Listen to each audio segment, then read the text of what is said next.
Meus amados irmãos, graças a Deus. Abra sua Bíblia, por favor, no livro da Revelação, o livro de Apocalipse.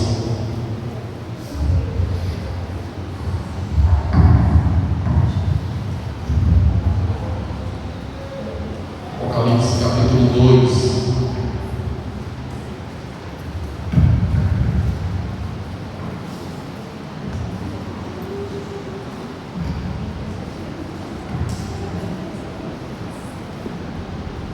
Vamos ler até o versículo 5.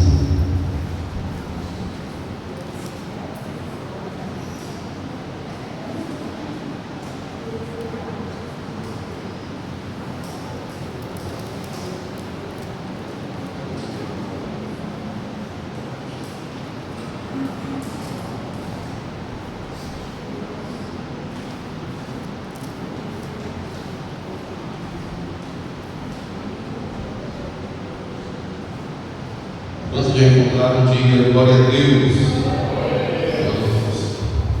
Agradecemos ao Senhor por essa oportunidade que bondosamente nos concede estarmos adorando ao Senhor e pregar também a palavra do Senhor. Sempre é uma alegria e uma satisfação. Apocalipse capítulo 2, versículo 1 diz assim: escreve ao anjo da igreja de Éfeso, isto diz aquele que tem na sua destra as 7 estrelas, que anda no meio dos 7 cascas de ouro. Conheço as tuas obras e o teu trabalho e a tua paciência, e que não podes sofrer os maus, e puseste à prova os que dizem ser apóstolos e o não são, e tu achaste mentirosos, e sofretes e tens paciência, e trabalhaste pelo meu nome, e não te cansaste. Tenho, porém, contra ti, que deixastes o teu primeiro amor. Lembra-te, pois, de onde caíste, e arrepende-te, e pratica as primeiras obras. Quando não brevemente a te virei e tirarei do seu lugar o teu capitão, se não te arrependeres. Quero pedir que os irmãos foquem com muita atenção no versículo 4 e no versículo 5, que diz assim: tenho, porém, contra ti, que deixastes o teu primeiro amor. Versículo 5: lembra-te, porém, pois de onde caíste, arrepende-te e pratica as boas obras, quando não brevemente a te virei e tirarei do teu lugar o teu casal, se não te arrependeres. Quantos podem glorificar ao nome do Senhor? Diga glória a Deus.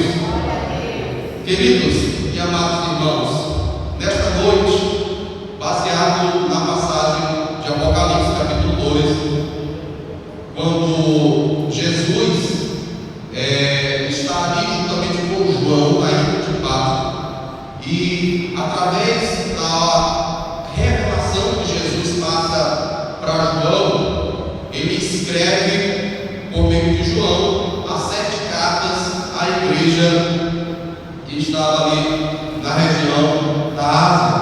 E aqui, queridos e amados irmãos, nós queremos destacar algo muito importante que está no versículo 4 e no versículo 5. Com base nesses versículos, nós queremos ministrar esta noite e queremos a sua preciosa atenção, ouvindo atenciosamente o que Deus tem para falar nesta noite, pois nós cremos que será de suma importância para a nossa caminhada cristã. Kézia, já fica com o nome pronto logo no final da mensagem, por favor. Neste momento, nós queremos pregar junto à igreja sobre o tema: a volta ao primeiro amor.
100, a quantidade que for. Quem sai de casa com dinheiro no bolso querendo perder dinheiro aqui? Ninguém sai de casa querendo perder o dinheiro. Mas às vezes, por um descuido seu, você perde aquele dinheiro. Eu, particularmente, até vou agora no tempo do Pix, porque dinheiro que eu perder dinheiro, eu ficava zangado, menino. Como é que eu posso perder? Poderia ser R$ 5, porque é suor, é batalha que a gente faz para poder conseguir. Agora, preste bem atenção: perder o primeiro amor para deixar o primeiro amor. Quando se perde, você às vezes perde sem intenção, mas quando você deixa com intenção.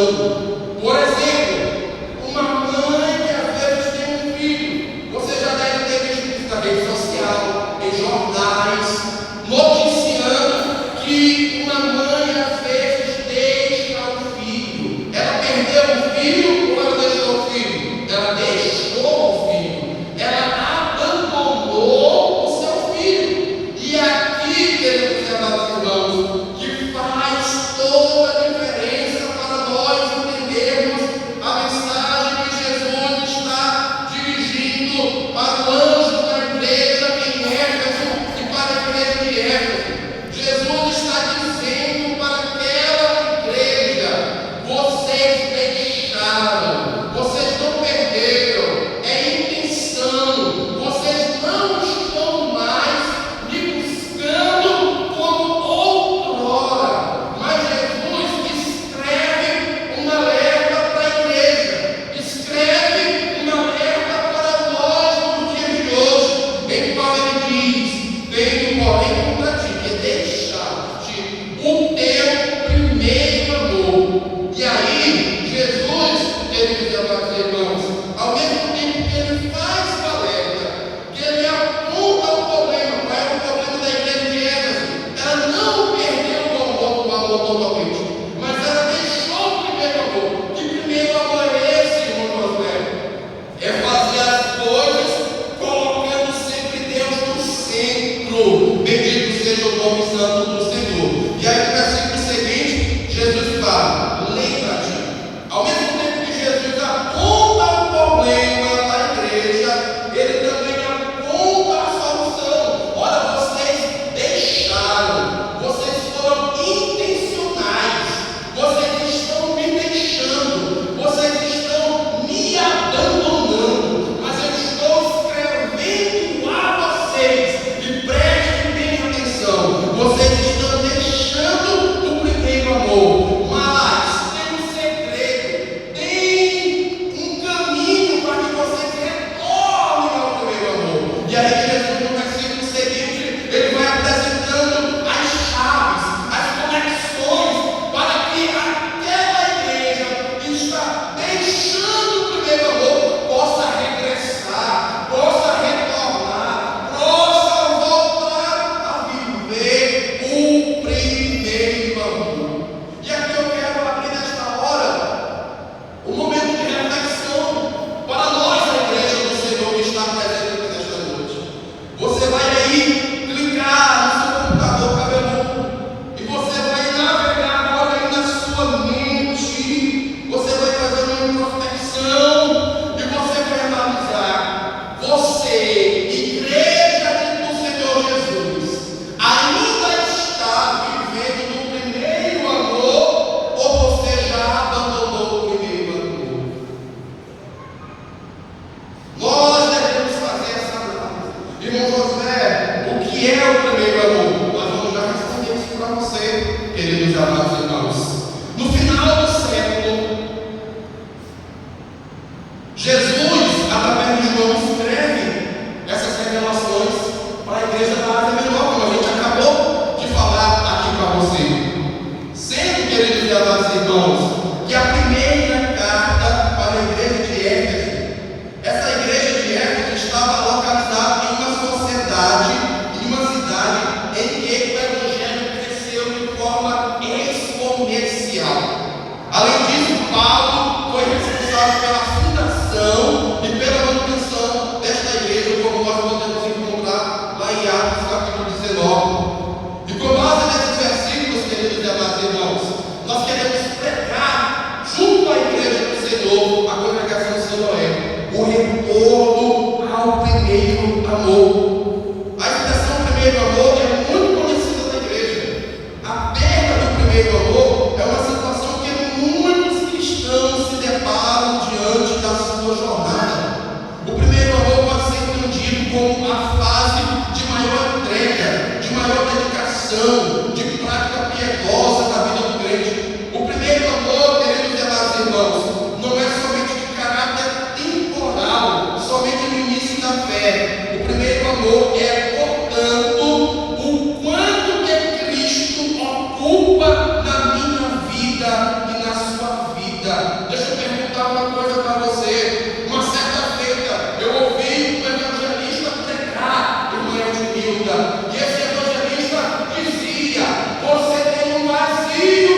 encontrar Deus. O melhor lugar de guardar a palavra no coração. Esse coração não é o coração que está bombeando sangue, que é muito importante para mim e para você. Esse coração é onde Deus está sentado na minha vida e na sua vida, governando a minha vida, governando a sua vida. O Senhor pergunta para mim e para você nesta noite: esse trono da minha vida e da tua vida está ocupado por quem? Está ocupado por Deus? Glória a Deus. Mas se não estivesse sendo ocupado por Deus, Deus está dizendo: eu quero preencher e ocupar o espaço do teu coração, que é para mim. Glória a Deus, queridos e amados irmãos. Infelizmente, muitas pessoas pensam, e eu não vou terminar essa mensagem hoje. É uma mensagem um pouco grande, eu não vou ter pressa para me finalizar ela hoje. Mas infelizmente, muitas pessoas, de forma muito equivocada, elas atrelam o primeiro amor somente aos primeiros dias da fé. Infelizmente, essas pessoas estão doentes hoje dentro da igreja. E hoje, se porventura alguém estiver doente, o Espírito Santo está chamando para a sala da UTI, para que você possa ser tratado, para que você possa ser curado e possa viver o primeiro amor de Deus como essência na sua vida e na minha vida. Bendito seja o nome santo do Senhor. Porque, queridos e amados irmãos, tem muitas pessoas dentro da igreja, de forma universal, que acham que o primeiro amor só acontece naqueles primeiros dias, quando ela aceitou a Jesus. Quando a pessoa aceita a Jesus, ela tem ânimo para participar de vigília. Quando ela aceitou a Jesus, ela não perdia um culto. Quando ela aceitou a Jesus, ela ia evangelizar.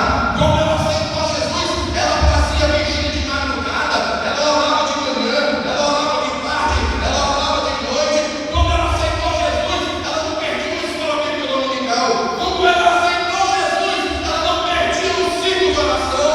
Quando ela aceitou Jesus, ela era obediente, ela era temente, ela dependia de Deus. Os anos se passaram, 1 ano, 2, 3, e agora ela olha para a sua jornada e diz: oh, eu não estou mais vivendo aquele mesmo amor que eu tinha antigamente pela obra de Deus.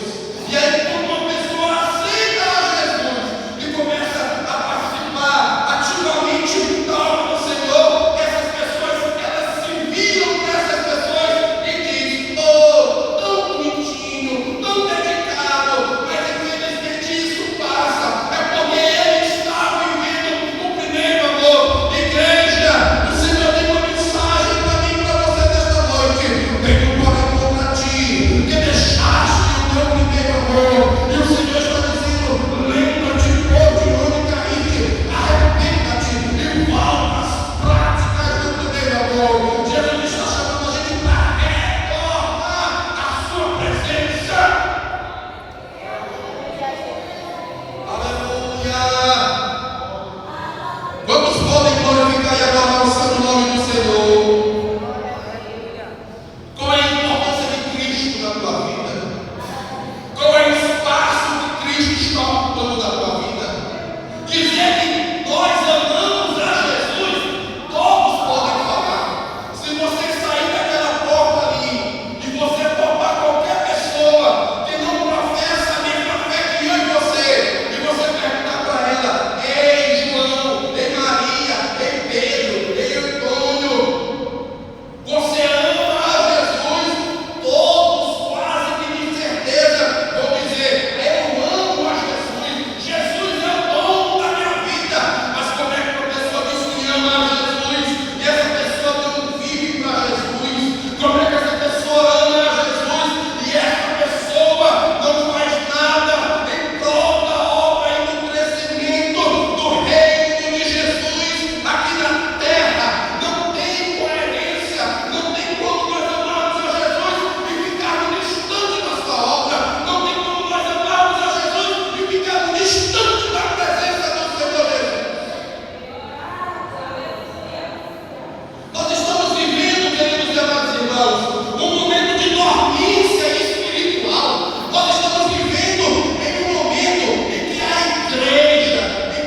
Portanto, queridos, Cristo deve ser o centro da minha vida e da sua vida.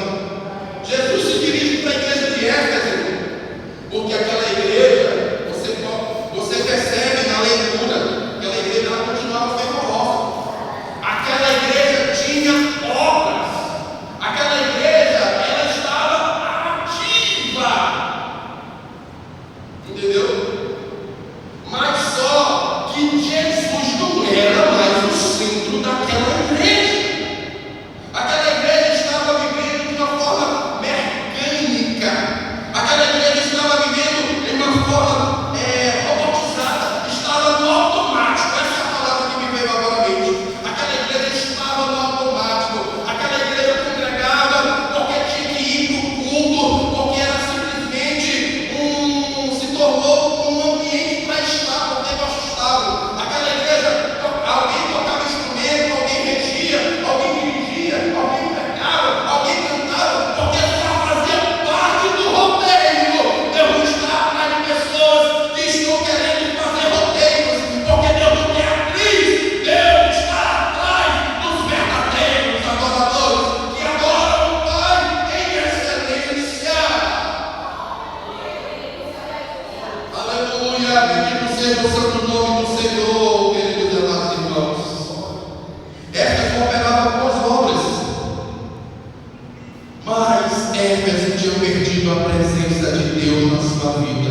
Do que adianta cantar se não tem a presença de Deus? Do que adianta pregar se não tem a presença de Deus? Do que adianta estar à frente da obra se não tem a presença de Deus? Do que adianta vir para o culto se não tem a presença de Deus? Do que adianta se reunir e Deus não está no meio da igreja? Não passa de sacrifício de povo. E esse sacrifício Deus não tolera, Deus abomina, porque Deus não precisa de rituais. Deus quer que a minha vida e a sua vida sejam um culto, seja um senso puro, santo e agradável, como está em Romanos 12, que é o nosso culto racional. Aleluia! Bendito seja o nome do nosso Senhor Todo-Poderoso, queridos e amados irmãos. O coração da igreja de Éfeso estava distante de Cristo. Falava de Cristo, mas não sabia quem era Cristo. Falava de Cristo, mas não se relacionava com Cristo. Falava de Cristo, mas já não tinha tempo para estar a sós com Cristo. Fariseu, bonito por fora, todo por dentro, secretariado, vivia de farsa, bonito, mas era cera. Lá na antiguidade romana, quando os artesãos estavam esculpindo as artes e porventura tinham um descuido e ferir a peça, para não perder o projeto, eles pegavam a cera e nivelavam novamente aquela peça, trazendo uma beleza para aquela peça. Mas aí, pessoas que já eram inteligentes, como antes de comprar a peça, expunham ela ao sol, e o sol fazia com que a cera, onde tivesse aplicado, se derretia e revelava as imperfeições. E aí, aquela pessoa não comprava aquela peça. Deus, queridos e amados irmãos, quer que a gente esteja assim diante dele, sem cera. Não importa a minha falha, não importa a tua falha, não importa o meu pecado, não importa o teu pecado. Agora, a gente não pode querer mascarar ter uma vida de santidade sem ter vida de santidade com Deus. Porque os olhos do Senhor são como chamas de fogo, ninguém escapa desses olhos, Ele tudo vê, Ele tudo contempla. Aleluia, bendito seja o santo nome do Senhor, queridos e amados irmãos. Sendo assim, queridos, nós podemos trazer uma definição para vocês.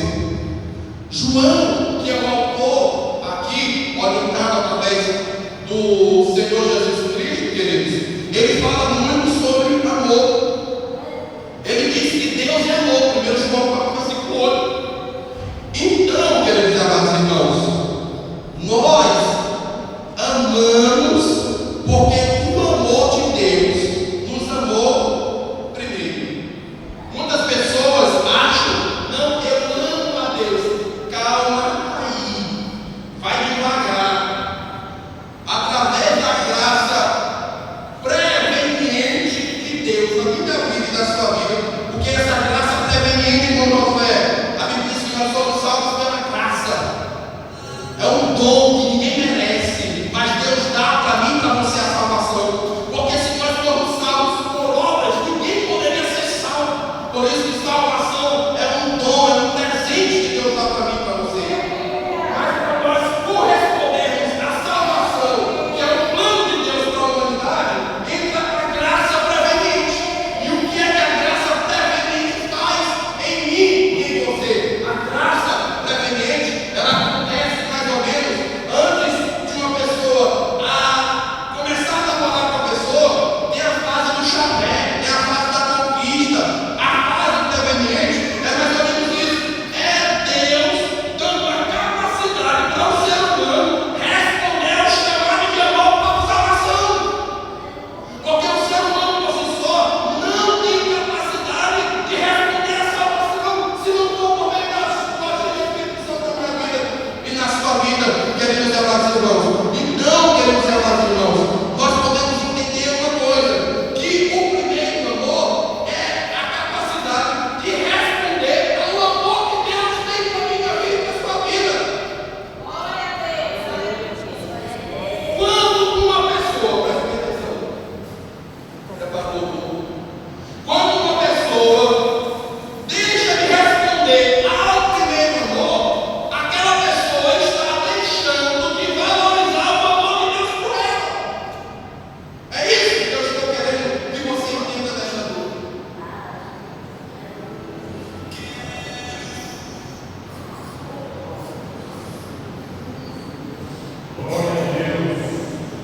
Ouça aí.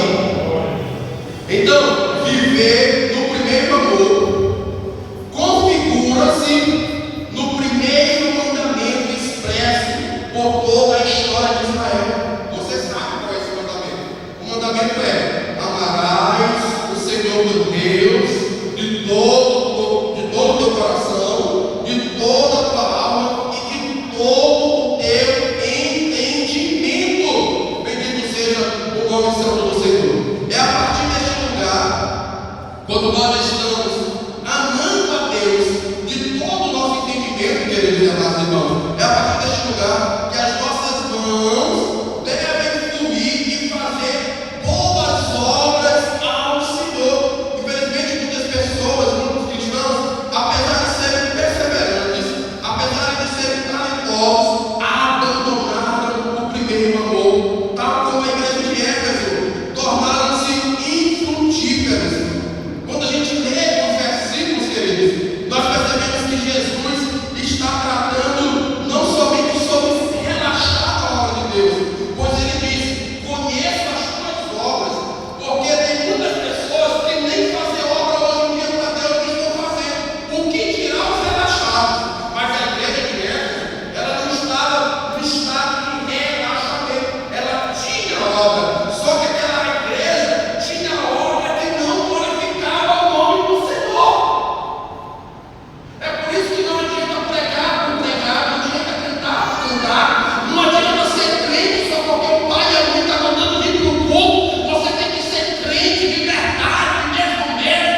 Você tem que ser crente porque você deve reconhecer o seu estado de pecado. Você deve ser crente porque você deve reconhecer que todos nós pecamos e destituídos todos da graça de Deus, e nós precisamos nos arrependermos, como o texto fala, voltar para que nós possamos ser salvos pela pessoa bendita do nosso Senhor e Salvador Jesus Cristo, queridos e amados irmãos.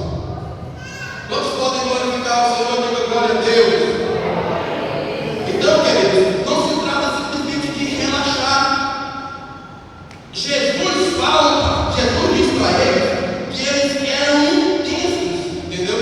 A palavra intensidade vai expressar a ideia de labor, e labor é intenso trabalho.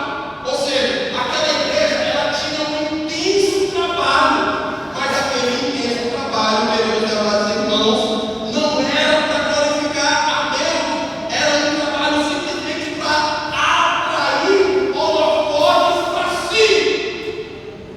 É eles que naquele dia vão dizer: Senhor, em teu nome eu preguei, Senhor, em teu nome eu expus as mãos e os demônios foram expulsos, eu coloquei as mãos e as pessoas foram curadas. É que fez isso mesmo. Porque a pessoa pode estar só os caras pode estar em pecado, mas Deus que é gracioso pode ter misericórdia e usar a pessoa ainda dentro desse estado. Mas não significa dizer que aquela pessoa está fazendo isso no nome de Deus, e muitas vezes uma pessoa é curada, um milagre acontece. Não significa dizer que aquela pessoa está em comunhão com Deus, porque Deus é gracioso. Eu já vi pessoas que estavam bêbadas, aceitaram Jesus e aceitando a Jesus falaram em línguas estranhas. Deus, ninguém pode entender, Deus nos explica. Agora, queridos amados irmãos, aqueles que vivem para Deus, eles não têm somente a aparência. Aqueles que vivem para Deus não buscam somente holofotes para si. Aqueles que vivem para Deus, a vida deles apontam para o centro da sua vida, o centro da vida do homem que foi regenerado. Chama-se Jesus Cristo de Nazaré. Antes de qualquer pessoa olhar para mim, elas devem olhar Jesus na minha vida. Antes de qualquer pessoa olhar para você, ela deve olhar e ver Jesus brilhando na minha e na sua vida. Se você for, hoje em dia, dizem que você é a soma de 5 pessoas que você se relaciona. Ou seja, é impossível você se relacionar com alguém que você não parecer com aquela pessoa, você não reproduzir o comportamento que aquela pessoa tem. Por que que hoje a igreja está perdendo a identidade?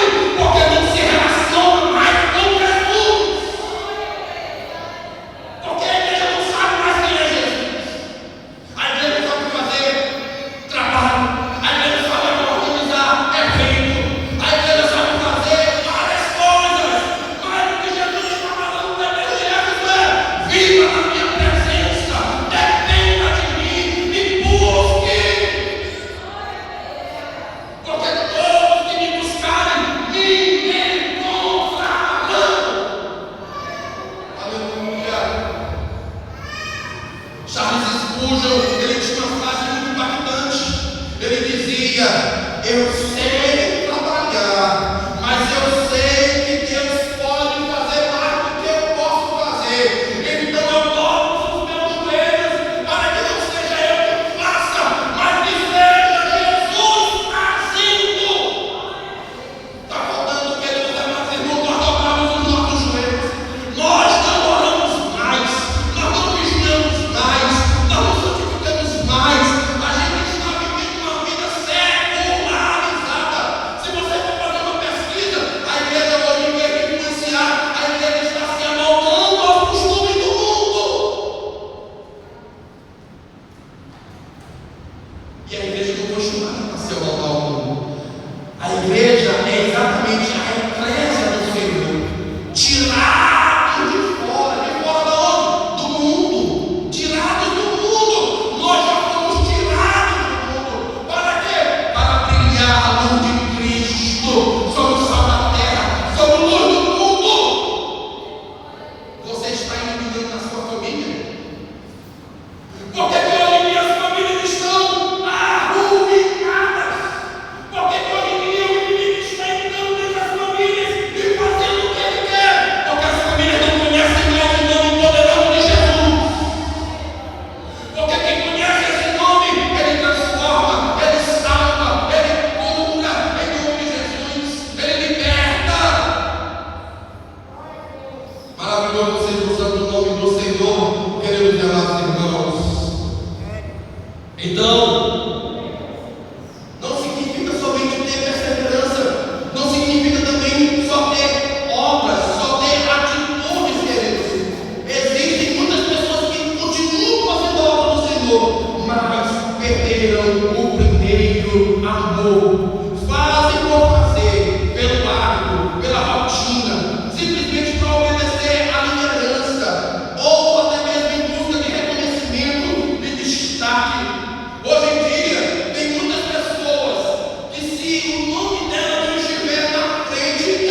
esse sermão com você.